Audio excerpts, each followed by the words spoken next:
আমি কি বলবো আমি জানি না, কিভাবে বললে আপনারা বুঝবেন তাও জানি না। যা পৃথিবীতে চলছে এগুলো জুলুম। এই জুলুমের অবসান অচিরেই ঘটবে যখন আল মাহদি আসবেন এবং ব্ল্যাক ফ্ল্যাগস, কালো পতাকাধারী বাহিনী বের হবে ইনশাআল্লাহ। যুদ্ধ করতে করতে করতে করতে এরা বাইতুল মুকাদ্দাস পর্যন্ত জয় করবে।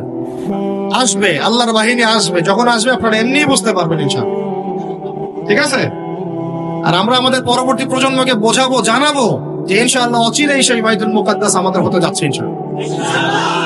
বলেন দেখি, এক টেবিলে বসা সম্ভব ছিল না? ফোর্স গঠন করা সম্ভব ছিল না? অয়েল বয়কট করা সম্ভব ছিল না? ওদের সবগুলা পণ্য ঘোষণা দিয়ে বয়কট করা সম্ভব ছিল না? ওদের সব রাষ্ট্রদূতদেরকে বহিষ্কার করা সম্ভব ছিল না? ওদেরকে ডেকে নিয়ে থ্রেট দেওয়া সম্ভব ছিল না? ওদের সাথে দুইটা ভাষায় কথা বলা যায়। এক, শান্তির ভাষা। যদি শান্তির ভাষা চায়, একটাই শর্ত আমাদের। শর্তটা কি? এই পুরো প্যালেস্টাইন, জেরুজালেম থেকে তোমরা বের হয়ে পশ্চিমা সভ্যতায় চলে যাবে, এখানে থাকতে পারবো। যেখান থেকে আসছো ওইখানে চলে যাও। তোমাদের প্রতি আমেরিকা এত মহব্বত, তাহলে ওদের দেশে তোমাদেরকে জায়গা দেয় না কেন? তোমাদের প্রতি পশ্চিমাদের, ব্রিটেনদের এত মহব্বত, তাহলে ওখানে তোমাদেরকে জায়গা দেয় না কেন? আমাদের দেশে কেন? আমাদের হোলি ল্যান্ডে কেন? বাইতুল মুকাদ্দাসে কেন? কেন? উত্তরটা আপনি আমার কাছ থেকে শোনেন। বিকজ তারা ওখানে দাজ্জালের শাসন প্রতিষ্ঠা করতে চায়। আপনি দাজ্জালের কনসেপ্ট না বুঝলে শেষ জামানা বুঝতে পারবেন না। দাজ্জাল ওই জায়গা থেকেই দেখবেন যে পুরো বিশ্বকে শাসন করা শুরু করেছে, এবং ও যখন বিশ্বকে শাসন করবে এই ইহুদিদেরকে নিয়েই করবে। এবং এই ইহুদিদের থাকার জায়গা ছিল না, এখন জায়গা হয়েছে। রাষ্ট্র ছিল না, রাষ্ট্র হয়েছে। রাজধানী ছিল না, রাজধানী হয়েছে। পুরো বিশ্বের সুপার পাওয়ার তারা হয়ে গেছে অলরেডি। এখন আপনি অপেক্ষা করে বসে আছেন কবে দাজ্জাল আসবে। যারা অন্ধ, কানা, অন্তর্দৃষ্টিহীন মানুষ, তারা অপেক্ষা করে বসে থাকতে পারে। আমরা অপেক্ষায় বসে নাই। আমরা জানি যে সময়টা আস্তে আস্তে ক্লোজিং ডাউন, এবং সে তার মিশনের দিকে হাঁটছে, এবং সে আরো শক্তিশালী হবে, এটা আমি জানি। অনেক রক্ত ঝরবে, মুসলমানদের রক্ত ঝরবে, অনেক অনেক ভাই শহীদ হবে, কিন্তু আমাদের শহীদরা মরবে না ইনশাআল্লাহ। আমাদের শহীদরা মরবেও না, আমাদের বাচ্চারাও মরে নাই, আমাদের মা বোনরাও মরেন নাই। আগামীতেও যত ভাই ওখানে শহীদ হবে, কেউ মরবে না ইনশাআল্লাহ। আল্লাহ পাক বলেছেন যে তুমি তাদেরকে শহীদ বলো না, তাই না? মৃত বলো। তুমি তাদেরকে মৃত বলো না। আরেকটা কি জানি? ولا تقولوا لمن يقتل في سبيل الله أموات ولا تقولوا لمن يقتل في سبيل الله أموات بل أحياء ولكن لا تشعرون। আল্লাহ পাক কত চমৎকার করে বলেছেন, তোমরা আল্লাহর রাস্তায় মৃতদেরকে, আল্লাহর রাস্তায় যারা মৃত বা ইন্তেকাল করেছেন, মারা গেছেন, তাদেরকে তোমরা মৃত বলো না। আল্লাহর রাস্তায় যারা নিহত হয়েছে তাদেরকে তোমরা মৃত বলো না, বরং তারা জীবিত, তোমরা বুঝতে পারো না। অন্য আয়াতে আছে তাদেরকে রিজিক দেয়া হয়, তাদেরকে রিজিক দেয়া হয়। জাফর ইবনে আবি তালেব রাদিয়াল্লাহু আনহু আল্লাহর নবীর আপন চাচাতো ভাই, চাচা আবু তালেবের ছেলে। আলী ইবনে আবি তালেব, জাফর ইবনে আবি তালেব। জাফর ইবনে আবি তালেব রাদিয়াল্লাহু আনহু যুদ্ধ করতে গিয়েছেন, মুতার যুদ্ধে। কোন যুদ্ধ? আল্লাহর নবী তিনজনকে সেনাপতি বানালেন, যায়েদ ইবনে হারেসা, আব্দুল্লাহ বিন রাওয়াহা এবং জাফর ইবনে আবি তালেব। কোন যুদ্ধে তিনটা অধিনায়ক লাগে নাকি? একজন লাগে। তাহলে সাহাবীরা বুঝে ফেললেন যে আমরা এই যুদ্ধে গেলে শহীদ হব নিশ্চিত। কথা বুঝতে পারছেন? সবাই বিদায় নিয়ে চলে গেলেন। ওদের সৈন্য সংখ্যা প্রায় 2 লক্ষ। কত লক্ষ? মুসলিমদের সৈন্য সংখ্যা মাত্র 3000, মাত্র 3। আল্লাহ নবী বললেন, যদি যায়েদ ইবনে হারেসা শহীদ হয়, আব্দুল্লাহ বিন রাওয়াহা তুমি পতাকা নিয়ে নিও। আব্দুল্লাহ বিন রাওয়াহা যদি শহীদ হয়, তাহলে জাফর তুমি পতাকা নিয়ে নিও। জাফরও যদি শহীদ হয়, তাহলে তোমাদের মধ্যে কোনো একজনকে তোমরা আমির বানিয়ে নিও। পরে আমির বানানো হয়েছিল সাইফুল্লাহিল মাসলুল খালিদ বিন ওয়ালিদ রাদিয়াল্লাহু আনহু, এবং তার হাতেই বিজয়টা হয়েছিল। পরে 3000 সৈন্য নিয়ে তিনি 2 লক্ষ সৈন্য ঠেকিয়ে দিয়েছেন। সুবহানাল্লাহ। জাফর রাদিয়াল্লাহু আনহু যখন শহীদ হন, প্রথমে তার ডান হাত পড়ে যায়। ওই যে দেখছেন না, এক বাবা হাত নিয়ে ঘুরছে বাচ্চার, আর এক হাত খুঁজে পায় না, দেখছেন না আপনারা? ডান হাত পড়ে গিয়ে বাম হাত দিয়ে তরোয়াল চালানো শুরু করলেন। ওই যুদ্ধ তখন সত্যিকারের যুদ্ধ ছিল, এই তোমাদের মতো কাপুরুষের যুদ্ধ না, যে 100 মাইল দূর থেকে মিসাইল ছুড়বো আর এখান থেকে আমি ঠাস করে মরে যাব। তখনকার যুদ্ধ ছিল ওয়ান অ্যান্ড ওয়ান ব্যাটল। তুমি সামনে অস্ত্র নিয়ে আসো, আমি সামনে অস্ত্র নিয়ে গেলাম, এরপরে দেখি কার কথা হলো। এমন ছিল না বিষয়টা? 1-in-1 ব্যাটল ছিল। আর তখন সাহাবীরা ছোটবেলা থেকে এগুলোতে প্রশিক্ষিত ছিলেন, নতুন না বিষয়গুলো, তারা ছোটবেলা থেকেই প্রশিক্ষিত ছিলেন, তীরন্দাজ ছিলেন, ঘোড়সাওয়ার ছিলেন তখনকার যুগের প্রেক্ষাপট। তো তারপর তিনি বাহাতে তরোয়াল চালানো শুরু করলেন, এক পর্যায়ে বাহাতে পড়ে গেল। এরপর এই থুতনি দিয়ে তিনি পতাকাটা ধরে রাখছেন এভাবে। মুতার যুদ্ধের ইতিহাসটা পড়ে দেখেন, থুতনি দিয়ে এভাবে পতাকাটা ধরে রাখছেন। পতাকার মান, পতাকার সম্মান। আর সেই পতাকা আমাদের হাত থেকে পড়ে গেল, আরবের লোকজন তাকায় তাকায় দেখতেছে, সারা মুসলিম বিশ্ব তাকায় তাকায় দেখতেছে। এই গুনাহের ভার আল্লাহর কসম আপনার আমার সবার উপর পড়তে হবে, কোনো উপায় নাই, সবার উপর পড়তে হবে। আল্লাহ যেন মাফ করেন, আল্লাহ পাক মাফ করবেন না। আমি আল্লাহকে চিনি, আল্লাহ পাক মাফ করবেন না এভাবে, যতক্ষণ পর্যন্ত না আল্লাহ পাক এগুলোর হিসাব নিচ্ছেন। কারণ ওলামায়ে কেরামকে জিজ্ঞাসা করে দেখেন, একটা মুসলিম রাষ্ট্রে যদি একজন মুসলিম নারীকে ধর্ষণ করা হয়, উঠিয়ে নিয়ে চলে যাওয়া হয়, রেপ করা হয়, অথবা একজন মুসলিম ভাইকে নির্মম ভাবে হত্যা করা হয়, তাহলে ফতোয়া কি করা উচিত? তখন সবাই মিলে ওই জালেমের বিরুদ্ধে দাঁড়ানো ফরজ। যদি সে দাঁড়াতে না পারে তার প্রতিবেশী দাঁড়াবে, সে না পারলে তার প্রতিবেশী দাঁড়াবে, আর যখন সেও পারবে না পুরা উম্মাহ একসাথে মিলে দাঁড়াতে হবে। সেটা কি হয়েছে? করতে পেরেছি? পতাকা ধরে রাখলেন এইভাবে, পতাকা পড়তে দিলেন না। এক পর্যায়ে এক কাফেরের তরবারের আঘাতে তার শরীরটা দ্বিখণ্ডিত হয়ে গেল। এদিকে মদিনায় নবী সাল্লাল্লাহু আলাইহি ওয়াসাল্লাম খবর পেয়ে গেলেন। খবর পেয়ে বলছেন, এইমাত্র জাফর শহীদ হলো, এইমাত্র জাফর শহীদ হলো। সুবহানাল্লাহ। তখন তিনি, তার চোখ দিয়ে পানি পড়ছে, তিনি জাফরের বাসায় চলে গেলেন, ছুটে চলে গেলেন জাফর ইবনে আবী তালেবের বাসায়।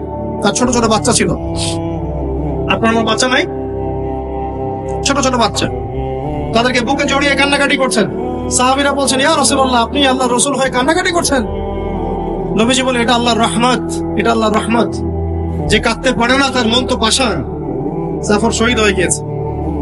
তারপরে তিনি হাসলেন, আমাদের নবী হেসে উঠলেন। সাহাবীরা বললেন যে আপনি একটু আগে কাঁদলেন, এখন হেসে উঠলেন? নবীজি বললেন, এই মাত্র আমি দেখলাম যে জাফরকে দুজন ফেরেশতার মাধ্যমে আমার সামনে দিয়ে নিয়ে যাওয়া হলো। আমি দেখলাম জাফর জান্নাতে, তার দুই হাত, যে দুই কাটা হাত, এই দুই কাটা হাতের বদৌলতে আল্লাহ পাক তাকে জান্নাতে দুইটা পাখা দিয়েছে, সে জান্নাতে উড়ে বেড়াচ্ছে, ফল খাচ্ছে। এই দৃশ্য দেখে আমি হেসে উঠি। তা আমি এই জন্য বলছি, আমাদের শহীদরা মৃত নয়, আমাদের শহীদরা মৃত নয়। আমাদের এই মা, বোন, শিশু, নারী যাদেরকে মেরে ফেলা হয়েছে, এরা কেউ মৃত নয়। ইনশাআল্লাহ তারা জীবিত আছে। এবং তারা এখন আল্লাহ পাককে কি বলছেন জানেন? তারা আল্লাহকে বলছেন, আল্লাহ আমাদেরকে আরেকবার ফিরিয়ে দাও, আরো একবার এদের বিরুদ্ধে যুদ্ধ করে যেন শহীদ হয়ে আসতে পারে। এখন অবস্থা একটু বোঝেন, পুরো বিশ্বে এরা শক্তিশালী কিনা? শক্তিশালী, এটা স্বীকার করতে হবে। কারণ ওদের সাথে পুরো পশ্চিমারা আছে, নেটো আছে, ইউনাইটেড নেশনস আছে, ব্যাংকিং সিস্টেম আছে, ওদের পারমাণবিক অস্ত্র আছে, হ্যাঁ, ওদের বড় বড় নিউক্লিয়ার মিসাইলস আছে, ওদের মিডিয়া আছে, মিডিয়া দিয়ে প্রোপাগান্ডা চলে, মানুষের ব্রেন ওয়াশ করে রেখে দিতে পারে। ওদের অর্থনৈতিক ক্ষমতা আছে, যে কাউকে অর্থনৈতিক অবরোধ দিয়ে দিতে পারে। বললো যে তোমাদের স্যাংশন দিয়ে দিন, যে বললো না কয়দিন আগে আমাকে কি দিব স্যাংশন, মানে ওটা হচ্ছে বাপের সম্পত্তি, যখন চায় জায়গা ইচ্ছা দিয়ে দেয়। মানে স্যাংশন মানে কি, আপনার টাকার মানটা কমায় দিবে, একদম ফেলে দিবে। মানে আপনার এক বোতল পানি কিনতে তখন দেখা যাবে যে 300 টাকা লাগছে, এখন 20 টাকা লাগছে, তখন লাগবে 300 টাকা। মানে হাহাকার অবস্থা। Sanction, economic sanction. তখন ইনফ্লেশন হয়। ইকোনমিক্স এর ভাষায় ইনফ্লেশন মানে হচ্ছে কি বুঝেন? মানে এটা বলে মুদ্রাস্ফীতি। মানে আপনার টাকাটা ফুলে যায় এমন না, মুদ্রাস্ফীতি মানে টাকা স্ফীত হয়ে গেছে এমন না, মানে টাকার মানটা ধাপাস করে পড়ে যায়। যেহেতু অর্থনৈতিক কন্ট্রোল তার কাছে, ব্যাংকিং সিস্টেম তার কাছে, এই কারণে ও চাইলে এটা করতে পারে। কিন্তু এত কিছুর পরেও এই বছর, এই 2023 সালে ওদের মুদ্রা ব্যবস্থাকে বুড়া আঙ্গুল দেখিয়ে আফগানি মুদ্রা হয়েছে সবচেয়ে সেরা। এটা কি জানেন? আর কিভাবে হয়েছে আপনার একটু ঘাটাঘাটি করে দেখেন। যাকাত দিয়েছে ওরা, কি করেছে? যাকাত দিয়েছে। ওরা দ্বৈত মুদ্রানীতি চালু করেছে। এটা তো অনেকে বুঝবেন না। মানে আমাদের দেশে একক মুদ্রানীতি, ওরা দ্বৈত মুদ্রানীতি। মানে শুধু ডলারেই সবকিছু হয় না, ওখানে রুপিও কাজ করে, ইরানি রুপিও কাজ করে, পাকিস্তানের রুপিও কাজ করে। তার মানে একটা মুদ্রার একচ্ছত্ব অধিকার থাকে না, তখন এই অর্থনীতির মধ্যে একটা অন্যরকম ব্যালেন্স আসে। ওরা অনেক স্মার্ট। আপনারা যে মোল্লাদের দৌড় মসজিদ পর্যন্ত বলেন, এই ভাইরা অনেক স্মার্ট। আল্লাহ পাক তাদেরকে আরো শক্তিশালী করুন, দোয়া করুন। এখন কিছু মানুষ তো বলে বেড়ায় অনলাইনে যে ওরা তোমাদের জামাই হয়, হ্যাঁ ওরা জামাই লাগে, ওদের প্রতি ভালোবাসা দেখালে নাকি আপনি মুনাফিক হয়ে যাবেন। অনলাইনে যে কত কি দেখি, মানে দেখবো কত। অনলাইন খুললে তামাশা শেষ নাই। বিনোদনের জন্য আমরা অনলাইনে ঢুকি মাঝে মাঝে। ওই যে ভাইদেরকে বলি, ভাই মনটা খারাপ, একটা তাহিরির ওয়াজ শুনি, তোর একটা ওয়াজ শুনলে মন ভালো হয়ে যায়। কথা বুঝতে পারেন নাই? আল্লাহ পাক তাকেও দিনের হেদায়েত দান করুন, বুঝ দান করুন। আল্লাহ পাক যার দ্বারা দিনের খেদমত পসিবল, আল্লাহ পাক তাকে কবুল করুন। আমরা আমাদের মুসলিম ভাইদের মধ্যে কোনো বিভক্তিতে যাব না, কিন্তু আমরা মুনাফিকদের সাথে নাই। আমরা মুনাফিক গাদ্দারদের সাথে নাই। আমরা ইমানদার হকপন্থী জামাআ, তাদের মধ্যে যত ফুরুরও থাক না কেন, আমরা এদের সবার সাথে আছি ইনশাআল্লাহ। কিন্তু আমরা গাদ্দার মুনাফিকদের সাথে নেই। আমরা ওই পশ্চিমার পাঁচটা দালালদের সাথে নেই। আমরা যারা ইহুদিদেরকে সমর্থন দেয় ওদের সাথে আমরা নাই। যারা মুজাহিদ ভাইদেরকে খারাজি বলে ওদের সাথে আমরা। হকপন্থী ওলামায়ে কেরামদের মধ্যে শত শত দল থাক না কেন, তারপরেও তারা একটা ছায়ার নিচে, ছাতার নিচে আছে ইনশাআল্লাহ। আমরা তাদের সবাইকে সম্মান করি, তাদের সবার সহমত নেবেন, দোয়া নেবেন ইনশাআল্লাহ। আলেমদের দোয়া অনেক বড় ব্যাপার। আলেমদের দোয়ায় অনেক কিছু হয়। আলেমদের দোয়া যার তাকদীর নসিব হবে, দেখবেন আপনি চমকায় গেছেন, দুনিয়া আখিরাত চমকায় গেছেন ইনশাআল্লাহ। আল্লাহ পাক তৌফিক দান করুন। তো অবস্থাটা একটু বুঝিয়ে আমাদের করণীয় বলে শেষ করব। অনেক লম্বা আলোচনা করে আদতে ফায়দা নাই, কাজের কাজ খুব অল্প। আসুন, অবস্থা হচ্ছে এই, আমি বললাম পলিটিক্যাল পাওয়ার বিশ্বের কাদের হাতে ভাই? ওই জায়নিস্টদের হাতেই। ওদের উত্থান কবে থেকে হলো? বিগত 100 বছর থেকে। কত বছর? এর আগে ছিল না, এর আগে ছিল না। তারপরে বিশ্বের অর্থনৈতিক চাবিকাঠি কাদের হাতে ভাই? সত্যি কথা ওদের হাতেই। ব্যাংকিং সিস্টেম গুলো কাদের হাতে? ওরা সারা বিশ্বকে সুদ খাওয়াচ্ছে।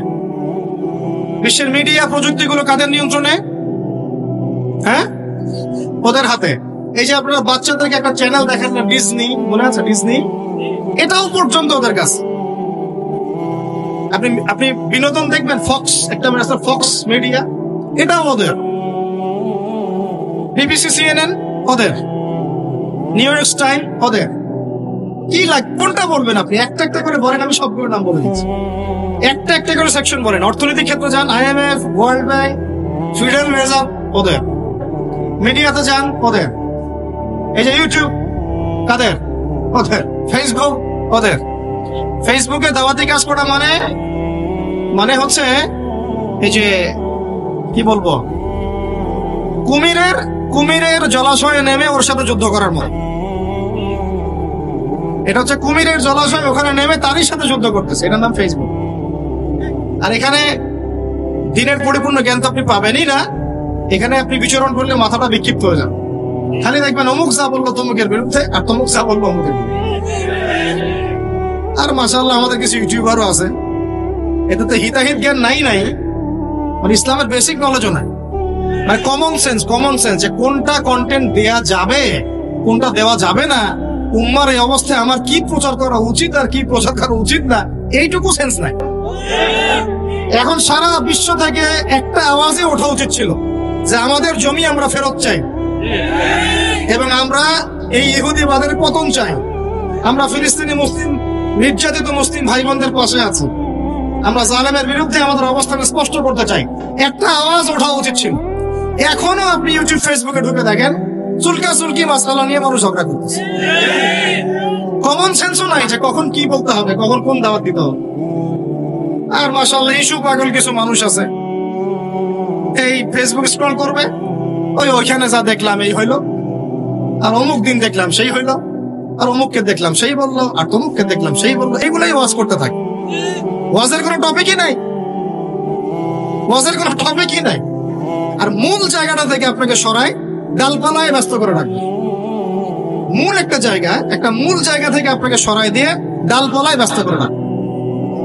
যেমন মনে করেন জাতিসংঘ থেকে একজন আমাকে নক দিল যে আমি জাতিসংঘের চিলড্রেন্স ডিপার্টমেন্টে আছি, ফিলিস্তিন ইসরায়েল ইস্যু নিয়ে আপনার বিগত 5 বছরের লেকচারগুলো আমরা শুনেছি, এখন এই বিষয়ে আপনার কিছু কথা আমরা স্পষ্ট করতে চাই, একটা লাইভ সেশন চাই। তা আমি আর জানি না, সত্যি জানি না যে তার বয়স কত, আর আমাদের তো এসব জানার কথাও না, কারণ আমরা এগুলো ঘাটাঘাটি করিও না। ঠিক আছে, লাইভ সেশন চান দিলাম এবং চেষ্টা করলাম যে পুরো ইতিহাসটাকে বলা, একদম শুরু থেকে কিভাবে জায়নিস্ট এখানে ঢুকলো, কিভাবে কি হলো, আস্তে আস্তে এখন কি হচ্ছে, ফিনিশিংটা কি হতে পারে। তো এই পুরো লেকচারটা থেকে মানুষের দৃষ্টিকে সরায় নেওয়ার জন্য 2-1 বের হয়ে গেল, ব্যাস। হ্যাঁ, গায়রে মাহরামের সাথে লাইভ করেছেন, দৃষ্টি হেফাজত করতে পারছেন না, অমুক তমুক, এটা সেটা। বুঝলাম যে ভাই মনে করেন আমি একটা বড় অপরাধী করে ফেলেছি, মনে করেন। তা আপনার এই কথাটা ওই সময় কোথায় ছিল যখন আমাদের হেফাজতের নেতৃবৃন্দ টকশো করতো? তখন ওঠান নাই কেন? এই ইস্যুটা বুঝলাম, ইস্যুটা আপনার লিগ্যাল, ধরে নিলাম যে মনে করেন আমরা বড় গুনাহ কবিরা করে ফেলেছি, মনে করেন, ধরেন কথার কথা, তর্কের খাতিরে মেনে নিলাম। এই ইস্যুটা এখন উঠালেন কেন? এই ইস্যুটা আপনি ওই টকশোর সময় উঠান নাই কেন? আল্লামা তাকি উসমানীও সাক্ষাৎকার দিয়েছেন সামনাসামনি, তখন বলেন নাই কেন? আমাদের হেফাজতের বড় বড় ওলামায়ে কেরাম সামনাসামনি ডিবেট করেছেন, তখন উঠান নাই কেন? বহু মানুষ অনলাইনে লাইভ সেশন করেছে, তখন বলেন নাই কেন?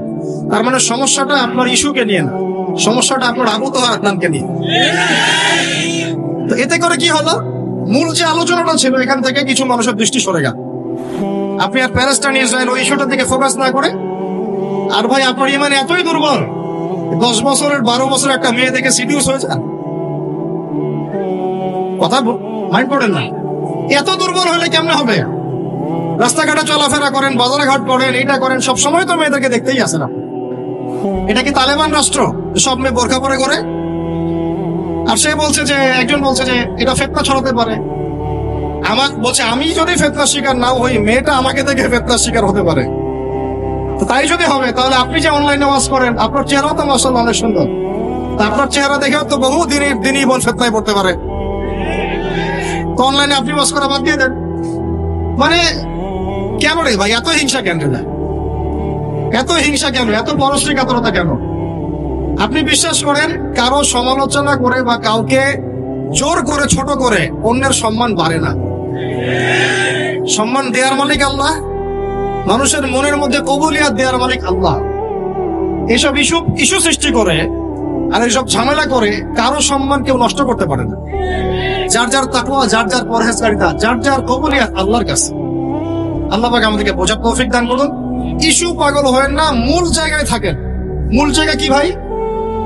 মূল জায়গা হচ্ছে আমরা পরিপূর্ণ ইসলামে প্রবেশ করব, নিজে পালন করব, নিজের পরিবারকে আমরা পরিপূর্ণ মুসলিম পরিবার বানাবো, ইসলামের ব্যাপক দাওয়াতি কাজ করব, উলামায়ে কেরামের ঐক্য ধরে রাখবো, একটা ঐক্যবদ্ধ প্ল্যাটফর্ম তৈরি করব, আল্লাহর পথে দাওয়াত হবে, প্রয়োজনে জিহাদ হবে, এবং এই পুরো বিশ্ব থেকে যত জালেম আছে এর শিকড় আমরা উপড়ায় ফেলবো, এবং ইনশাআল্লাহ আমরা সব মাজলুমদের পাশে থাকবো। মূল জায়গায় এতটুকু না, বাস এখানে থাকি। জানেন এভাবে এত কথা কেন? কোন সময় উম্মার স্বার্থে কথা গোপন করতে হয়, কোন সময় উম্মার স্বার্থে এমন কথাও গোপন করতে হয় যা আমার বলা উচিত ছিল, উম্মার স্বার্থে করতে হয়। কারণ আমি যদি এখন এই কথাটা বলি, তাহলে উম্মার বিভক্তি আর একটু বেড়ে যাবে। মনে করেন একটা এক্সাম্পল দিই, ভাইয়ের নাম হচ্ছে আব্দুর রহমান, কথার কথা, উনি বড় একজন আলেম মানুষ এবং তার দ্বারা দিনের অনেক খেদমত হয়। একটা বই বেচারা লিখেছেন, বইয়ের মধ্যে কিছু তথ্য ভুল আছে, মনে করেন এটা আমার দৃষ্টিগোচর হয়েছে, আরো কয়েকজনের দৃষ্টিগোচর হয়েছে, তার নাম্বার আমার কাছে আছে, আমি তার সাথে চাইলেই কন্ট্যাক্ট করতে পারি। এখন আমার করণীয়টা কি বলেন তো? আমার করণীয় কি তাকে না জানিয়ে তার ওই ভুলটাকে সোশ্যাল মিডিয়া নিয়ে এসে ধুয়ে রেখে দেওয়া, নাকি আমার কাজ হচ্ছে ভাই তাকে ফোনটা করে নক করা, যায় ভাই আব্দুর রহমান ভাই বইটা তো মাশাআল্লাহ সুন্দর হয়েছে, মাশাআল্লাহ আপনার দ্বারা দিনের অনেক খেদমত হচ্ছে, এই জায়গায় যদি এই তথ্যটা ঠিক করেন আরো ভালো হয়। বা আপনি আপনার পরের বইয়ে, পরের কিতাবের মধ্যে এটা সংশোধন করেন, অথবা আপনি পরের লেকচারে এটা আপনি জাতির সামনে বলে দিয়ে, কোনটা করা উচিত ছিল বলেন?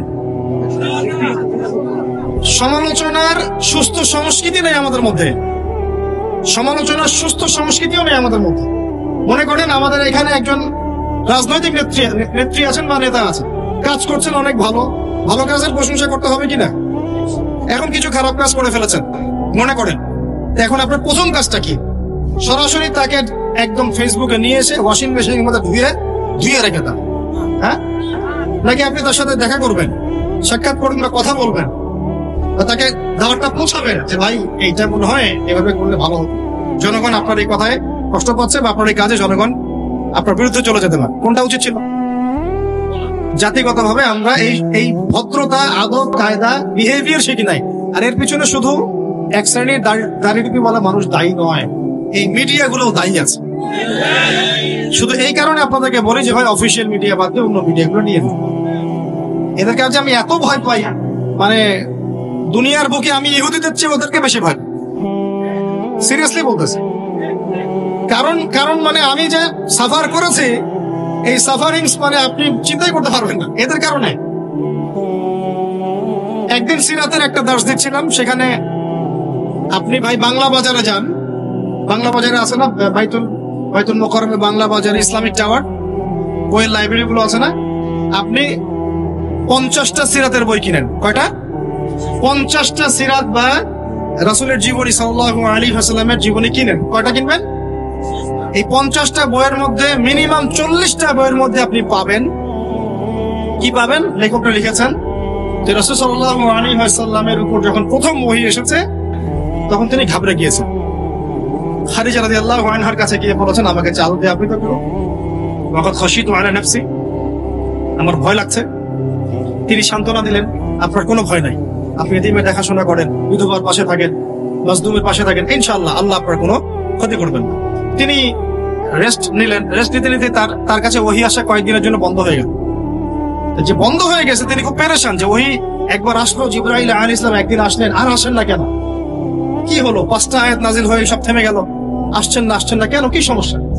তো এই মানসিক চিন্তায়, পেরেশানিতে একাধিকবার তিনি পাহাড়ে উঠেছেন নিজেকে শেষ করে ফেলার জন্য। 50টা সিরাতের বইয়ের মধ্যে 40টার মধ্যে এখনো লেখা আছে, আপনি দেখতে পাবেন। না পারলে যদি না থাকে, সবচেয়ে শ্রেষ্ঠ বই আর রাহিকুল মাখতুমেও আছে, সবচেয়ে শ্রেষ্ঠ বই আর রাহিকুল মাখতুম আছে। আমার বাসাতেও 100-এর উপর সিরাতের বইয়ের কালেকশন আছে ইনশাআল্লাহ। কিন্তু আমি এটা নিয়ে কোনো কথা বলি না। বইও আছে, লেখকও আছে, প্রকাশনা সংস্থাও আছে, সেই কথাগুলো এখনো আছে, কিন্তু সেই ইস্যুটা এখন আর নাই। তাহলে ওই সময় 2 বছর 3 বছর আগে ইস্যুটা কেন তোলা হয়েছিল? এটা হলো আপনার মিডিয়ার কারসাজি, যার দ্বারা দিনের কোনো খেদমত হবে ওকে মানুষের সামনে ছোট করার চেষ্টা করে। এতই যদি সমস্যা, তাহলে এখন বইগুলো ব্যান করে দেয় নাই কেন? আমি লাইনটা স্পষ্ট করে বলছি, পাহাড়ের উপরে উঠে নিজেকে শেষ করে ফেলার চেষ্টা করেছে, এভাবে লেখা আছে, দেখেন না? না থাকলে আমার নামটা চেঞ্জ করে ফেলুন।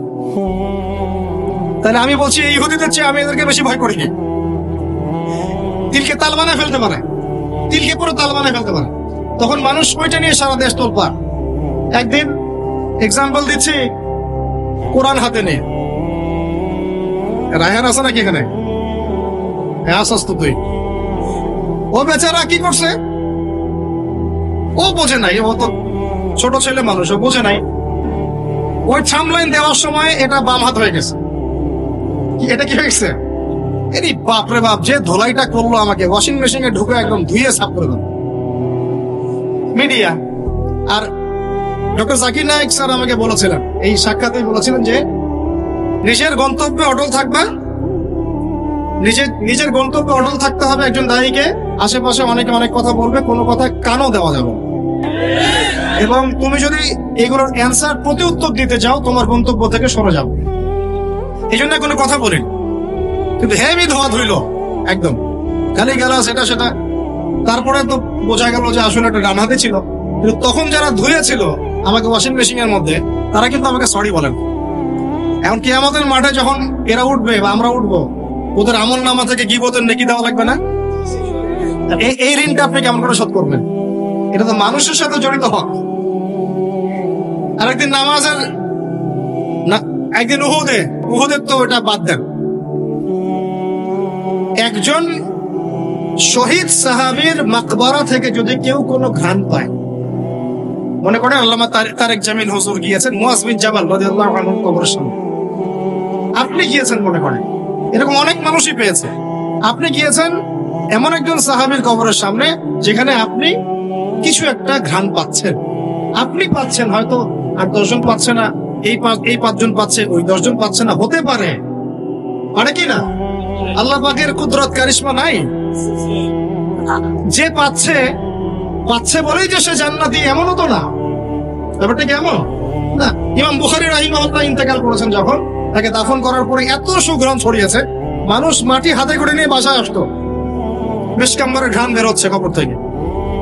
এখনো বাংলাদেশেও বহু মানুষকে দেখা যায় যে 10 বছর আগে ইন্তেকাল করেছেন, এখনো লাশ অক্ষত আছে। এটা কি মিথ্যা কথা? এই কারিশমা গুলো নাই? তো মনে করেন একজন পেয়েছে, তো সে তার আবেগটা কিভাবে প্রকাশ করবে? সে কি বলবে যে আমি জাহান্নামের ঘ্রাণ পাচ্ছি? কি বলতে পারে? শব্দটা কি প্রয়োগ করতে পারে?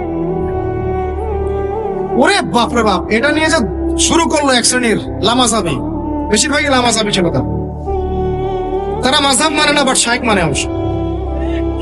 এটা আবার একটা পয়েন্ট আছে, কোনো মাযহাবই মানি না, আমি কোনো মাযহাবই মানি না, কিন্তু আমার শাইখকে মানি। আমার শাইখ যা বলবে তাই। আমার কথা রাগ করছেন? রাগ করেন না, এটা ভুল পথ, এটা একটা ভুল পথ। আপনি যদি মাযহাব না মানেন তাহলে আপনাকে মুজতাহিদ হতে হবে। একজন মুজতাহিদ, যে যার মাযহাব মানার দরকার নাই, সে কোরআন সুন্নাহ সব জ্ঞান জানে। আপনার তো মাযহাব মানার দরকারই নাই, আপনি তো মুজতাহিদ নিজেই। মাশাআল্লাহ, আমরা তখন আপনাকে মানবো, কিন্তু আপনি তো মুজতাহিদ নন। বরং আপনি কোনো ক্ষেত্রে কোরআনও তেলাওয়াত করতে পারেন না, হাদিসের ইবারতও পড়তে পারেন না, আপনি কোনো ফিকহের মাসআলা দিতে পারবেন না। তাহলে তো আপনাকে কোনো ইমামের অনুসরণ করতেই হবে, এবং সেটা আপনি করছেনও তো। মাশাআল্লাহ, আপনি শাইখকে ফলো করছেন, ওটা তো মাযহাব মানাই হলো, তাই না? আদতে যা হয়েছে, 4 মাযহাবকে বাদ দিয়ে নতুন একটা মাযহাব চালু করলেন। আদতে কিন্তু এটা হলো, প্রতিষ্ঠিত মাযহাবগুলোকে বাদ দিয়ে নতুন একটা মাযহাব চালু করলেন। মাযহাবে জাকারিয়া, মাযহাবে রাজ্জাকিয়া, এরকম কিছু মাযহাব চালু, নতুন মাযহাব। এর বাইরে আপনি যাবেন না। উনি যদি বলেন তালেবান খারাজি, আপনিও বলবেন তালেবান খারাজি। উনি যদি বলেন অমুক আদনানি গোষ্ঠী, আপনিও বলবেন সে আদনানি গোষ্ঠী। তাহলে আপনি তো আপনার শাইখের মুকাল্লিদ। আপনি কি যাচাই করতে পারেন আসলে কারা খারাজি, কারা সেই? আদতে লা মাযহাবি বলে কোনো শব্দ নাই। আমরা সবাই কোনো না কোনো মাযহাব ফলো করি। বাংলাদেশের সবচেয়ে বড় আলেমের একজনের নাম বলেন দেখি, বলেন একটা নাম বলেন। মাশাআল্লাহ, কি বলেছেন? আব্দুল মালিক দামাত বারাকাতুহু। আচ্ছা, মাশাআল্লাহ। হ্যাঁ, মাশাআল্লাহ, ওনার মতো মুহাদ্দিস এই উপমহাদেশে খুব কমই আছে, ঠিক না? ঠিক। এখন উনি এত বড় মানুষ হওয়ার পরেও কি তিনি নিজে কোনো মাযহাব চালু করেছেন, নাকি তিনিও একটা মাযহাবকে ফলো করেন? এখন আমি তো কোরআনই পড়তে পারি না, হাদিসও বুঝি না, মাসলা মাসাইলও জানি না, ফিকহও বুঝি না, 2 দিন 4টা চটি বই পড়ে আপনি মুস্তাহিদ হয়ে গেলেন? মূলত এটা হয়ে গেল শায়েখ পূজা। কি হলো? আপনি কোনো শায়েখকে ফলো করেন, আমি আপনাকে দোষ দিচ্ছি না, নেগেটিভ বলছি না, কিন্তু আপনাকে লিবারেল থাকতে হবে, ওপেন মাইন্ডেড হতে হবে। এমন না যে সে যদি ভুল বলে সেটাই মেনে নিবেন। এখন মূল কথাটা আসেন, এই যে শুরু করলো ঘ্রাণ, জান্নাতের ঘ্রাণ পেয়েছে। আরে বাপরে বাপ, জান্নাতের ঘ্রাণ দুনিয়া থেকে পাওয়া যায় না, এই সেই। তখন মনে হচ্ছিল যে আল্লাহ, এই মিডিয়াগুলোর চাইতে আমাদের বড় শত্রু মনে আর কেউ নাই। ঠিক আছে, নামাজের আপনাকে গুরুত্ব বোঝাচ্ছিলাম। যে কোনো মক্তবে হোক, মাদ্রাসায় হোক, ওলামায়ে কেরাম এগুলো বোঝান, আমাদেরকে শিখিয়েছেন ছোটবেলায়। যখন নামাজ পড়বা তখন প্রত্যেকটা সেন্টেন্স সুন্দর করে বলো যে ইয়্যাকা না'বুদু ওয়া ইয়্যাকা নাস্তাঈন, স্পষ্ট করে সুন্দর করে বলো, তাড়াহুড়া করো না। এখন আপনি মনে করেন বলছেন ইয়্যাকা না'বুদু ওয়া ইয়্যাকা নাস্তাঈন, এখানে কানা বলে কোনো শব্দ আছে? বলেন তো, কথাটা বুঝেন কি? শব্দটা ইয়্যাকা, শব্দটা কি? ইয়্যাকা একটা শব্দ, না'বুদু একটা শব্দ, ওয়া ইয়্যাকা একটা শব্দ, নাস্তাঈন একটা শব্দ। তো আপনি পড়ছেন ইয়্যাকা না'বুদু, ইয়্যাকা না'বুদু। তাই কানা মানে আবার কে? শব্দটা হচ্ছে ইয়্যাকা না'বুদু, এই তো, ইয়্যাকা না'বুদু ওয়া ইয়্যাকা নাস্তাঈন। এখন আমাদেরকে শেখানো হচ্ছে, ছোটবেলা থেকে শিখেছি আমরা, যে সুন্দর করে তারতিলের সাথে কোরআন তেলাওয়াত করবে, যাতে প্রত্যেকটা শব্দের পার্থক্য বোঝা যায়। আপনি বলছেন ধরেন কথার কথা, আপনি বলছেন, আমি বলছি আল্লাহু আকবার, আল্লাহু আকবার। এখন কেউ বলছে আল্লাহু আকবার, আল্লাহু আকবার, শব্দটা কি হু আকবার না আল্লাহু আকবার? একটা সৌন্দর্য আছে না? এইটাই বুঝাচ্ছিলাম যে সামিআ আল্লাহু লিমান হামিদা, সামিআ আল্লাহু লিমান হামিদা। এরই বাপরে বাপ, কি যে শুরু করবো! তখন মনে হচ্ছে সংসদে বিল পাস করা খালি বাকি রাখছে, এটা সংসদ পর্যন্ত নিয়ে যাবে, এটা মনে হচ্ছিল আমার কাছে। হায় রে বাঙালি জাতি! ভাই, মূল কথা আজকের লেকচারের, পুরো বিশ্বে আমাদের অবস্থা ভালো না, মূল জায়গায় থাকবেন, শাখা প্রশাখায় যাবেন না। আমাদের মূল জায়গা হচ্ছে পরিপূর্ণ ইসলাম পালন করব, নিজে করব, আমার পরিবারে প্রতিষ্ঠা করব ইনশাআল্লাহ, আমার বাচ্চাদের মধ্যে প্রতিষ্ঠা করব ইনশাআল্লাহ। আমরা ওলামায়ে কেরামের মধ্যে কোনো বিভক্তি সৃষ্টি করব না, আমরা ইস্যু পাগল হব না, আমরা মাজলুমের পক্ষে থাকব, আমরা জালেমের বিপক্ষে থাকব। মুনাফিকদের সাথে কোনো আপোষ নাই, জালেমদের সাথে কোনো আপোষ নাই। আমরা উম্মার ঐক্যের চেষ্টা করব, বিভক্তির দিকে যাব না। আমরা হালাল খাবো, আমাদের উপরে যারাই গভর্নমেন্টে আসুক আমরা আনুগত্য করব, আমরা আনুগত্য করব, আমরা তাদের সাথে বিদ্রোহে যাব, তাদেরকে ওয়াজ নসিহত করব, বোঝানোর চেষ্টা করব এবং জাতিগত ঐক্য ধরে রাখবো। হ্যাঁ, তারা যদি সরাসরি ইসলামের বিরুদ্ধে চলে যায় তখন যা করার তাই করবো, কিন্তু সরাসরি কি তারা ইসলামের বিরুদ্ধে যাচ্ছেন? যাচ্ছেন না। অতএব এখানে আমরা কোনো ফাসাদ সৃষ্টি করব না, কোনো দরকার নাই ভাই। মুসলিম মুসলিম মারামারি করে এগুলো শহীদ না, মুসলিম মুসলিম লাঠি বৈঠা নিয়ে মারামারি করে এগুলো শহীদ হবে না, সাবধান, এটা সঠিক পথ নয়। তবে আমরা অবশ্যই অবশ্যই তাদেরকে নসিহত করব, দোয়া করব, জাতিগত ঐক্য ধরে রাখবো এবং আমাদের লক্ষ্য আমরা স্থির রাখবো। আমাদের লক্ষ্যটা কি ভাই? ওই বাইতুল মুকাদ্দাস। লক্ষ্যটা কি? বাইতুল মুকাদ্দাস। ইনশাআল্লাহ পুরো বিশ্ব থেকে আস্তে আস্তে জালেমদের পতন ঘটবে ইনশাআল্লাহ, মাজলুমের রক্ত বৃথা যাবে না ইনশাআল্লাহ। ইনশাআল্লাহ আমাদের শহীদরা মৃত নন ইনশাআল্লাহ, তাদেরকে রিজিক দেওয়া হচ্ছে, আমরা সবাই মন খুলে দোয়া করবো তাদের জন্য। এখন কনক্লুশনে আসো, বিশ্বের এই অবস্থায় আমাদের অবস্থাটা কি একটু দেখাই, তারপর শেষ করে দিই। একটু বসেন, 10টা মিনিট খালি মনোযোগ দেন। আমাদের অবস্থা কি দেখেন? পুরো বিশ্বে কি আমাদের খেলাফা আছে? বললাম নাই। পুরো বিশ্বের অর্থনৈতিক শক্তি আমাদের হাতে আছে? রাজনৈতিক ক্ষমতা আমাদের হাতে আছে? বৈশ্বিক রাজনৈতিক ক্ষমতা আছে? নাই। আমাদের কি মিডিয়াগুলো সব স্বতন্ত্র, নিজের স্বাধীন? আমাদের কি এই পারমাণবিক অস্ত্র শস্ত্র ওয়েপন্স আছে? আছে ভাই? নাই। আমাদের কি ঐক্যবদ্ধ জাতির একটা নেতা আছে? ওয়ান আমির, ওয়ান জামাআহ, এরকম কিছু আছে?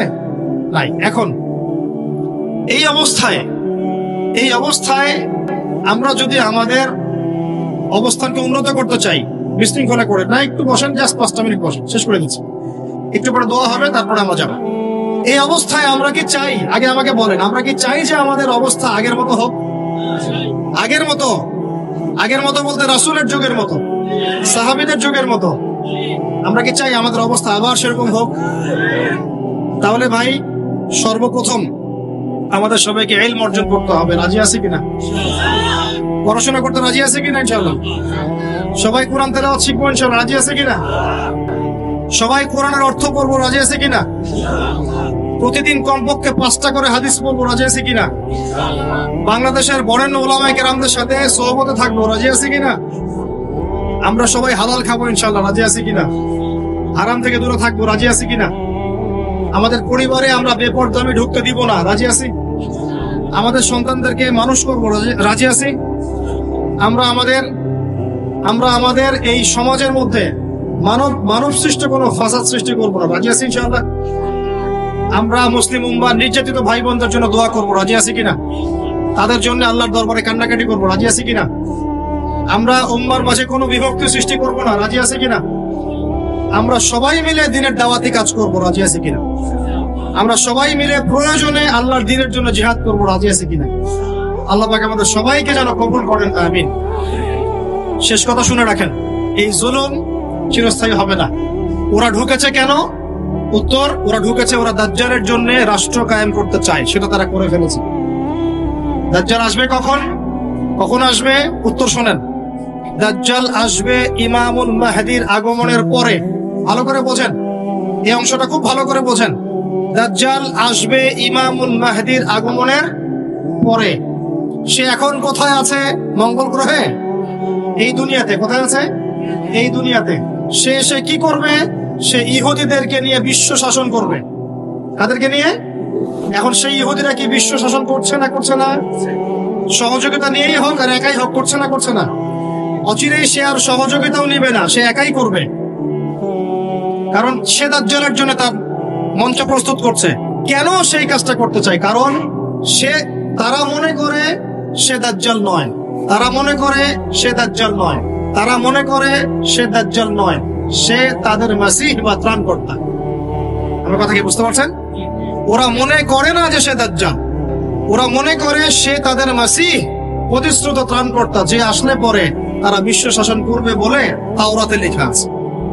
ওরা এমনটা, এই বিশ্বাস সঠিক না বলুন? ওদের মাসিহ এসেছিল না আসে নাই? তিনি কে ছিলেন? তিনি কোথায় আছেন? তিনি আল্লাহ পাকের কাছে। আল্লাহ পাক তাকে উঠিয়ে নিয়েছেন। তিনি কি মৃত? তাকে কি শুলে চড়ানো হয়েছে? ক্রুশবিদ্ধ করা হয়েছে? হত্যা করা হয়েছে? তাকে হত্যার চেষ্টা করা হয়েছে। কারা চেষ্টা করেছিল? এই হতভাগা ইহুদিরা। ওরাই তাদের মাসিহকে হত্যার চেষ্টা করেছিল। এই জন্য আল্লাহ পাক দাজ্জালকে দিয়ে ওদেরকে প্রতারিত করবেন ইনশাআল্লাহ। ওরা অপেক্ষায় বসে আছে, একজন আসবে, সে একজন কিন্তু দাজ্জাল, সে মাসিহ নয়। এখন দাজ্জাল এসে কাদেরকে নিয়ে বিশ্ব শাসন করবে? আচ্ছা, শাসন করতে হলে কি কি লাগে ভাই? রাজনৈতিক ক্ষমতা লাগে না লাগে না? দেশ লাগে না লাগে না? রাজধানী লাগে, অস্ত্র লাগে, মিডিয়া লাগে, চারপাশে প্রতিবেশীদের উপর নিয়ন্ত্রণ লাগে। এগুলো অর্জন করেছে না করে নাই? এরপরে আমি কিভাবে আপনাকে বোঝাবো আর কোন ভাষায় বোঝাবো? সময় বেশি বাকি না।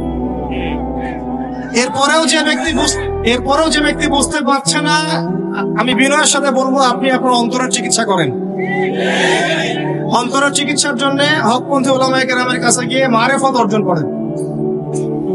মারিফত বুঝেন কি?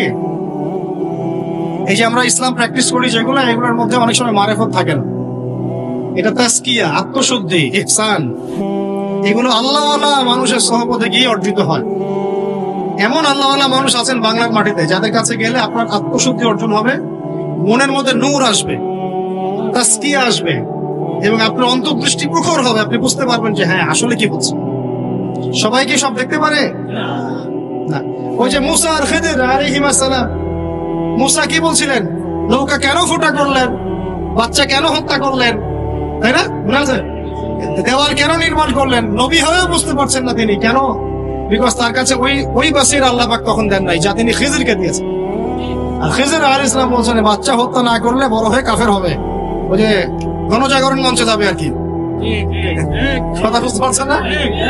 আল্লাহ মাফ করুন, ছোটবেলায় মেরে দিলাম। তারপরে এই নৌকা কেন ফুটা করলাম? নৌকা ফুটা না করলে জলদস্যু নিয়ে চলে যেত। আর দেয়াল নির্মাণ করেছি, এই দেয়ালের নিচে এই এতিম বাচ্চার সম্পদ আছে। তাহলে এখানে কে সঠিক, মুসা আলাইহিস সালাম না খিদির? এটা কেবল অন্তর্দৃষ্টি। এটা অর্জিত না হলে আপনি তো বুঝতে পারবেন না আসলে কি হচ্ছে। যদি এত এভিডেন্স দেওয়ার পরে আপনি বুঝতে না পারেন যে সময়টা এখন ক্লোজিং ডাউন, তাহলে আমি বলবো আপনি রুহের চিকিৎসা করেন। আরেকটা চিকিৎসা হচ্ছে সূরা কাহাফ তেলাওয়াত করেন। কোন সূরা? আল্লাহ পাক তৌফিক দান করেন। এখন ও এই মঞ্চ প্রস্তুত করে ফেলেছে, সে বের হয়ে কাজ করবে। আর কি করবে? সে 40 দিন বিশ্ব শাসন করবে। কতদিন ভাই? প্রথম দিনটা হবে 1 বছরের সমান। কতদিন সমান? চিন্তার বিষয় আছে না নাই? একটা দিন কেমন করে 1 বছর হতে পারে? সাহাবীরা বলছেন ইয়া রাসূলুল্লাহ সাল্লাল্লাহু আলাইহি ওয়াসাল্লাম, তখন নামাজ পড়বো কেমন করে? আল্লাহ নবী বলছেন সময় অনুমান করে হিসাব করে নিও। টিকটক প্রজন্মকে বলি আর আমাদের তরুণ ভাইদেরকে বলি, যারা আমরা সারাদিন খাওয়ার চাকরি বাকরি ব্যবসায় ব্যস্ত হয়ে আছি, একটু বলি, একটু দাঁড়ান, চিন্তা করেন, থামেন, চিন্তা করেন, একটু দাঁড়ান, থামেন, চিন্তা করেন। যদি একদিন 1 বছরের সমান হয়ে যায় তাহলে বিশ্বে কিছু একটা তো হতে যাচ্ছে, তাই না?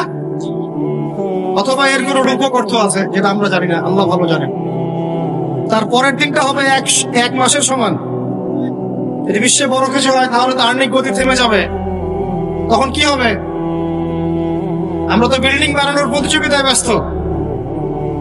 আমিও এক বিল্ডিং এ ভাড়া থাকি ভাই, ভাড়া থাকি। আর আমার পরিবারকে বলি যে আল্লাহ পাক যদি কখনো সামর্থ্য দেয় আমাকে ছোট করে কোনো বাসা করার, আমি কোনোদিনও ফ্ল্যাট কিনবো না ইনশাআল্লাহ। কারণ আমি জানি যে একটা বড় ভূমিকম্প হবে, আমার মন বলে। আল্লাহ মাফ করুন। আল্লাহ পাক মাফ করুক আমাদের। তাই ভাই একতলা 2 তলার বেশি যায় না। যদি আল্লাহ না করে এমন কিছু হয়েও যায়, তাহলে অ্যাটলিস্ট আপনি সেফ থাকবেন ইনশাআল্লাহ। ওই জন্য আমরা একতলার চিন্তা করতেছি, যদি কিছু পাইও আল্লাহ পাক যদি কোনোদিন আমাদেরকে একটু জায়গার সামর্থ্য দেন, একতলা হাইস্ট 2 তলা, এর বেশি না। টিন শেড হলে আরো ভালো হয়। জাপানের মানুষ ওরা কাগজ দিয়ে বাড়ি বানায়, ওটা ভূমিকম্প প্রবণ এলাকা। এতটুকু বলে রাখি, আল্লাহর গজবটা তো আর এমনি এমনি আসবে না, কারণ আছে তো। ভূমিকম্প আসার মূল কারণ হচ্ছে জিনা। কি কারণ ভাই? আর আপনি আমাকে বলেন ঢাকা শহরের মূল পাপ কি? আপনি বলেন তো ঢাকা শহরের মূল পাপ কি? এখন পর্যন্ত যে আল্লাহ পাকের গজব আসে নাই, এটাই আমাদের প্রতি আল্লাহর অনেক বড় রহমত। ইনশাআল্লাহ আল্লাহ পাক যেন আমাদেরকে এই গজবগুলো থেকে হেফাজত করেন, আমাদেরকে আল্লাহ পাক জিনার পথ থেকে বাঁচান। শেষ করে দেই। শেষ করে দেওয়ার আগে তো কিছু কথা আছে, যেটা বলছিলাম, একদিন হবে 1 বছর, তারপরের দিন 1 সপ্তাহের সমান। প্রথম দিন 1 বছর, তারপরের দিন 1 মাস, তারপরের দিন 1 সপ্তাহ, তারপরের দিনগুলো আমাদের দিনের মতোই। এভাবে সে বিশ্ব শাসন করবে, চষে বেড়াবে, বিশ্বের যেখানেই যাবে ফাসাদ সৃষ্টি করবে। যে তার আনুগত্য করবে সে ওকে জান্নাত দান করবে, ওর জান্নাতই জাহান্নাম। আর যে তার আনুগত্য করবে না, ওকে জাহান্নামে ঢোকাবে, ওর জাহান্নামই জান্নাত। আর আমাকে বলেন যে এইভাবে দাপটের সাথে বিশ্ব শাসন করতে হলে বিশ্বের বড় বড় সেক্টর গুলো নিয়ন্ত্রণ করতে হবে কিনা? সেগুলো নিয়ন্ত্রণ ওর অনুসারীদের হাতে চলে গেছে কি যায় নাই? এটা কি আগেও ওদের হাতে গিয়েছিল না প্রথমবার হয়েছে? প্রথমবার। এটা বুঝতে হবে আপনাকে। অতএব দাজ্জাল আসছেন না বা আসছে না যতক্ষণ পর্যন্ত ইমাম মাহদী আসছেন না। ইমাম মাহদী আসার পরে দাজ্জাল আসবেন, এবং দাজ্জাল আসার পর ঈসা আলাইহিস সালাম আসবেন। ঈসা আলাইহিস সালাম এসে তাকে হত্যা করবে এই জেরুজালেমের ফিলিস্তিনের বাবেলুদ নামক জায়গায়। তারপরে ইসলামী খেলাফত কায়েম হবে ইনশাআল্লাহ এই পুরো ফিলিস্তিনে ইনশাআল্লাহ। সেখান থেকে ঈসা আলাইহিস সালাম 40 বছর পুরো বিশ্বটাকে আবার শাসন করবে। এই বাংলাদেশ ঈসা আলাইহিস সালাম শাসন করবে ইনশাআল্লাহ। আপনারা ইলেকশন করেন, হরতাল করেন, এই করেন সেই করেন, আমার কথাটা ছোট ভাই হিসেবে বিশ্বাস করেন। আমি কোন দলের মানুষ না, আমি সবার শুভাকাঙ্ক্ষী। এই বাংলাদেশ ঈসা আলাইহিস সালাম শাসন করবে, এই ভারত ঈসা আলাইহিস সালাম শাসন করবে, এই জেরুজালেম ঈসা আলাইহিস সালাম শাসন করবে, এই আরবের যত কান্ট্রি দেখতেছেন সবগুলো ঈসা আলাইহিস সালাম শাসন। তার আগ পর্যন্ত আপনারা এই খেলা চালাইতে থাকেন, কোনো লাভ নাই, আস্তে আস্তে সব শেষ হয়ে যাবে। এখন একটা মজার প্রশ্ন, এই প্রশ্নটা দিয়ে শেষ করি। ইমাম মাহদী আবার কখন আসবে? আমরা তো বুঝলাম ইমাম মাহদী আসবেন, তারপরে দাজ্জাল, তারপরে ঈসা আলাইহিস সালাম, তারপরে খেলাফা, এই তো। ইমাম মাহদী আবার কখন? আমাদের বুয়েটের মাহদী বের হয়, পাঞ্জাব থেকে মাহদী বের হয়, হ্যাঁ, বাংলাদেশের ওই কোনায় মাহদী বের হয়, সৌদি আরব থেকে ওই কোনা থেকে মাহদী বের হয়, হয় না? খুব ভালো করে মনে রাখবেন, যতক্ষণ এই বিশ্বে একটা মালহামা না হচ্ছে মাহদী আসছেন না। কথা ক্লিয়ার? এই বিশ্বে যতক্ষণ একটা মালহামা না হচ্ছে মাহদী আসছেন না। তিনি আসবেন ফাতিমা রাদিয়াল্লাহু আনহার বংশ থেকে। কার বংশ? তার আসল নাম মুহাম্মদ। কি নাম? তার নাক উঁচু, নাক একদম উঁচু খাড়া, কপাল চওড়া, চেহারার গড়নটা আমাদের নবী সাল্লাল্লাহু আলাইহি ওয়াসাল্লাম। তার বাবার নাম হবে আব্দুল্লাহ, তার মায়ের নাম হবে আমিনা। তিনি দায়িত্ব নিতে চাইবেন না, তিনি দায়িত্ব নিতে চাইবেন না। তিনি দায়িত্ব না নেওয়ার জন্য মদিনা থেকে পালিয়ে মক্কায় চলে আসবেন। ভয়ে আমাকে দায়িত্ব দিও না, এই ভয়। ও তিনি আরবি ভাষায় কথা বলবেন, বাংলা ভাষায় না। এখনকার মাহাদিরা পাঞ্জাবি ভাষায়, বাংলা ভাষায় কথা বল, ঠিক আছে? এবং এই কাবা ঘর যেটা আমরা তাওয়াফ করি, এখানে যে হাজার আসওয়াদ আছে না, আর এই যে হাজার আসওয়াদ আর মাকাম ইব্রাহিম, এই দুটো জায়গার মাঝামাঝি মানুষ তাকে চিনে ফেলবে, এই তো মাহদী। তার হাতে মানুষ বায়াত নেবে 313 জন। কতজন? ওই তালুত বাহিনীতে 313, বদরও 313, এখানেও 313। এবার শুরু হবে আসল খেলা। এবার প্রথমে ওই আরবেরই একটা গোত্র, বনু কালব। কোন গোত্র? এই বনু কালব এই ইমাম মাহাদির বিরুদ্ধে যুদ্ধ করবে। আল মাহদি এই যুদ্ধে জয়লাভ করবেন ইনশাআল্লাহ। তারপরে সিরিয়া, শাম থেকে, শাম মানে শুধু সিরিয়াই না, ওই পুরো অঞ্চলটাই শাম, ওখান থেকে একটা দল আসবে এই মাহাদির সাথে যুদ্ধ করার জন্য। আল্লাহ পাক তাদেরকে মক্কা মদিনার মাঝখানে বাইদা নামক জায়গায় ধসিয়ে দেন। কোন জায়গা? বাইদা। এটাই সেই চিহ্ন যেটা প্রমাণ করবে যে এই ব্যক্তি মাহদি। কথা বুঝতে পারছি? এরপরে মুসলমানদের আর কোনো পতন নাই, আর পিছনে ফিরে তাকানোর কোনো সুযোগ নাই। মুসলমানরা আর মাথা নিচু করবে না ইনশাআল্লাহ কোনোদিনের জন্য। তারপর চলতে থাকবে খালি ইসলামের বিজয় আর বিজয় আর বিজয় আর বিজয়। আল্লাহু আকবার। এভাবে চলবে। তবে মাহাদি কখন আসবেন? আগে মালহামা, তারপর মাহদি। মালহামা কি তাহলে? এটা হচ্ছে একটা বিশাল যুদ্ধ। এটা কি? কেমন যুদ্ধ? নবীজি বলেছেন এই রোমকরা, ইউরোপিয়ানরা তোমাদের সাথে অচিরেই চুক্তি ভঙ্গ করবে এবং 80টা পতাকা নিয়ে তোমাদের বিরুদ্ধে ওরা যুদ্ধ করবে। এই মালহামাটা হবে ইরাকের ফোরাত নদীর নিচেই হোক আর পাশেই হোক, আল্লাহ ভালো জানেন। ওখানে সোনার পাহাড়কে কেন্দ্র করে। কি কেন্দ্র করে? এই সোনা মানে সত্যিকারের সোনাও হতে পারে অথবা তেলও হতে পারে, আল্লাহ ভালো জানেন। তেল তো এখন সোনার জায়গা দখল করেছে, করে নাই? এই বিশ্বে তো সোনা চলে না, কি চলে? তেল। তো এটাকে কেন্দ্র করে যুদ্ধ হবে। নবীজি বলেছেন ওই যুদ্ধে এত ভয়াবহ হবে যে 100 জন যোদ্ধার মধ্যে 99 জনই মারা যাবে না। একটু মাথা কাটান যে এমন কোন যুদ্ধ কি হয়েছে পৃথিবীতে যেটাতে 100 জনের মধ্যে 99% মারা গেছে? তার মানে এটা হয়নি এখনো। আর একটা যুদ্ধে এত পার্সেন্ট মানুষ কিভাবে মরতে পারে? যদি সেটা ঢাল তলোয়ারের যুদ্ধ হলে কি মরতে পারে? নিশ্চয়ই এমন কোন অস্ত্র সেখানে প্রয়োগ করা হবে যাতে একাধারে অনেক মানুষ তাড়াতাড়ি মারে। এটা এই অস্ত্র এখনকার যুগের কি অস্ত্র? নিউক্লিয়ার ওয়েপন্স হতে পারে, হতে পারে যদি এই যুগে সেটা হয়। আর যদি আল্লাহ পাক এটাকে আবার পূর্বের অবস্থায় নিয়ে যান, সেটাও হতে পারে, আল্লাহ ভালো জানেন। আমরা এটাকে ইন্টারপ্রিটেশন বলছি, এটা সঠিক হতে পারে, বেঠিক হতে পারে, অ্যাটলিস্ট একটা ধারণা তো পাচ্ছি। তারপর এই ইউফ্রেটিস নদীর এই সোনার পাহাড়কে কেন্দ্র করে এটা ঘটনা। আল্লাহ নবী আরো বলেছেন সাল্লাল্লাহু আলাইহি ওয়াসাল্লাম, মুসলমানরা, আমাদের কথা বলছি, মুসলমানরা তোমরা যেন সেখানে হাতও না বাড়াও। কোন মুসলমান যেন ওই সোনায় হাতও না বাড়ায়, মানে ওই দিক থেকে আমরা যেন সম্পূর্ণ মুক্ত থাকি। ওরা মারামারি করে শেষ হয়ে যায়। বিশ্বটা হয়তো সংক্ষিপ্ত হয়ে আসতে পারে যদি এরকম কোন ম্যাসিভ নিউক্লিয়ার যুদ্ধ হয়ে যায়, যেটার আশঙ্কা অনেকেই করেন।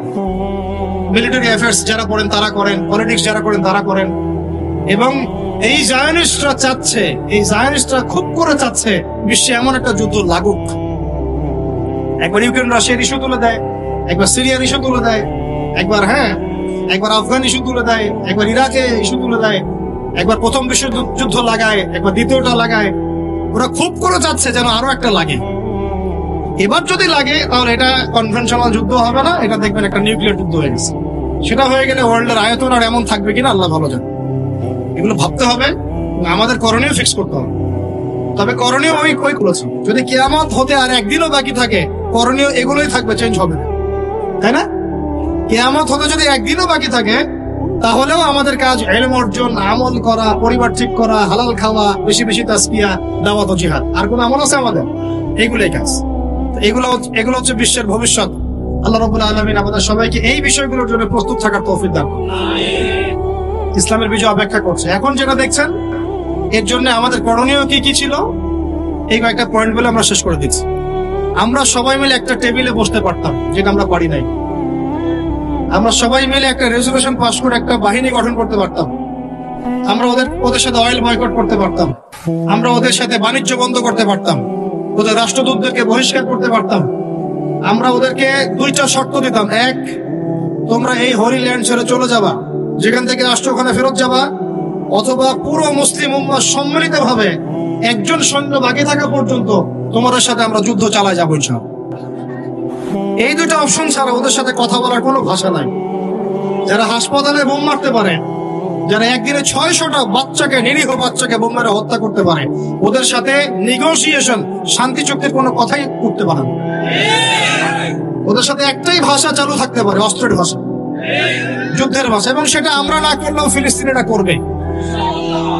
ওরা এগুলো ভুলে যাবে না, ওরা ভুলে যাবে না। ওই যে বাচ্চাগুলো দেখছে, ওর বাপকে মেরে ফেলা হলো, ওর মাকে মেরে ফেলা হলো, ওর বাড়ি কেড়ে নিল, ওই বাচ্চা কি ওই ক্ষোভ লালন করবে না মনে করেছেন?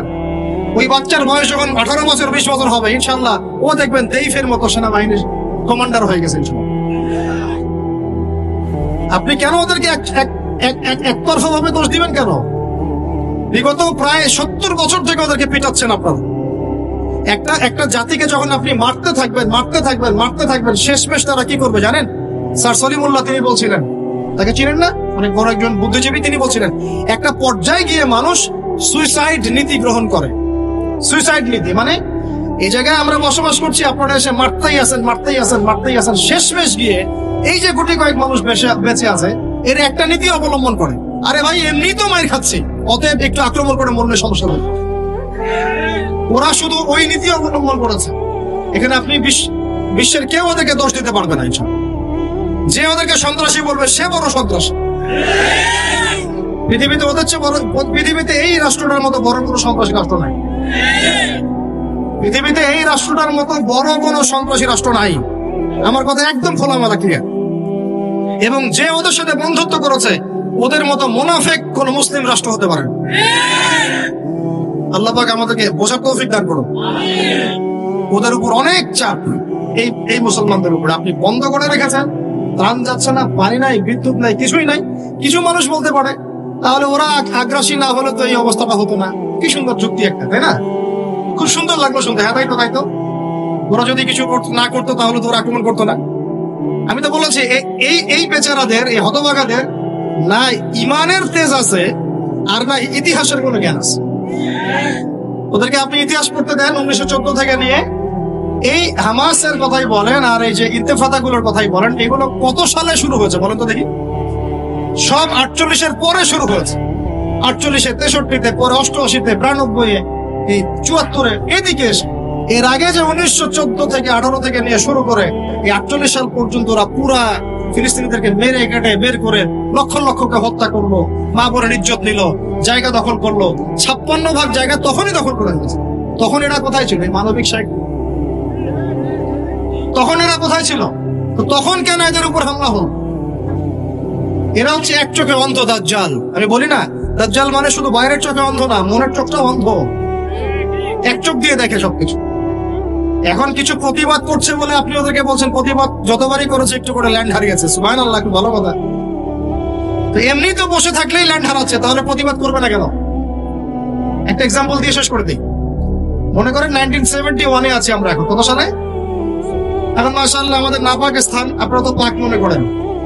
কোন কোন ক্ষেত্রে ওরা নাপাক, কোন কোন ক্ষেত্রে কি নাপাক। আমি নাপাক এই জন্য বলি, ওরাই আমেরিকাকে জায়গা করে দিয়েছিল আফগানে বম্বিং করার জন্য। সুবহানাল্লাহ। তো জैसा दोस्त हो तो दुश्मन की क्या जरूरत। কথা বুঝতে পারছেন? তো ওরা এখন মনে করেন আমরা 71-এ আছি, ওরা এখানে হামলা করেছে। আপনি এখন কি করবেন বলেন? এটা যদি 71 হয়, ওরা যদি এখানে হামলা করে, আপনি কি করবেন? আমি প্রতিবাদ করবো না?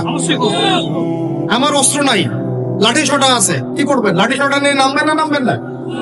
ওদের কাছে AK-47 অনেক বড় বড় অস্ত্র আছে, আমার কাছে আছে রাইফেল। আপনি নামবেন না? ওদের সামরিক বাহিনীর অনেক বড় বড় ট্রেনিং আছে, প্রশিক্ষণ আছে। আমার কৃষক ভাই, শ্রমিক ভাই, মুচি, রিক্সাওয়ালা, এরা কোনো ট্রেনিং নেই, প্রশিক্ষণ নাই। এই 1 মাসের প্রশিক্ষণ নিয়ে নামবে না? তাহলে আপনি নিজের সাথে মিলান। ওরা যদি এখন কিছু জায়গা দখল করে নেয়, মনে করেন, কথার কথা বলছি, মনে করেন যে উত্তরাঞ্চল দখল করে ফেলছে, দক্ষিণাঞ্চল, ঢাকা, এগুলো বাকি আছে। এখন আমরা কি বসে থাকবো যে না আমরা চুপচাপ বসে থাকি? যদি আমরা আগ্রাসী, ওরা যদি আবার ঢাকাও দখল করে নেয়, যদি আবার বরিশালও দখল করে নেয়, আবার যদি চট্টগ্রামও দখল করে নেয়, এই চিন্তায় চলবেন আপনি? নাকি আমাদের আম জনসাধারণ যা আছে তাই নিয়ে প্রতিহত করতে থাকবে? বাস এইটাই তো তারা করছে। সারা বিশ্বের প্রেক্ষাপটে মিলান, তারা এগুলোই করেছে। অতএব আমাদের উচিত মন থেকে ভাইদের জন্য দোয়া করা।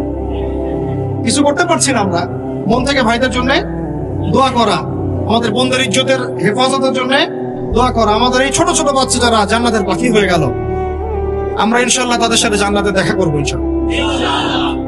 ওই দিন দেখা যাবে কিয়ামতের মাঠে কে হকের উপর ছিল, কে বাতিলের উপর ছিল। আল্লাহ রাব্বুল আলামিন কি বলেছেন জানেন? আল্লাহ বলেছেন ইয়া আইয়ুহাল্লাযীনা হাদু, এই ইহুদি গোষ্ঠী শোনো, ইন যাআমতুম আন্নাকুম আউলিয়াউ লিল্লাহি মিন দুনিন নাস, তোমরা যদি মনে করো যে মানুষের মধ্যে তোমরাই খুব শ্রেষ্ঠ ভালো মানুষ, ফাতামান্নাউল মাউত, তাহলে মৃত্যু কামনা করে দেখ। ওয়ালা ইয়াতামান্নাউনাহু আবাদান বিমা কদ্দামাত আইদিহিম, তারা কোশ্চিনকালেও মৃত্যু কামনা করবেন, কারণ জানে, তারা খুব ভালো করেই জানে যে তারা কি জুলুম করেছে মানুষ জাতির।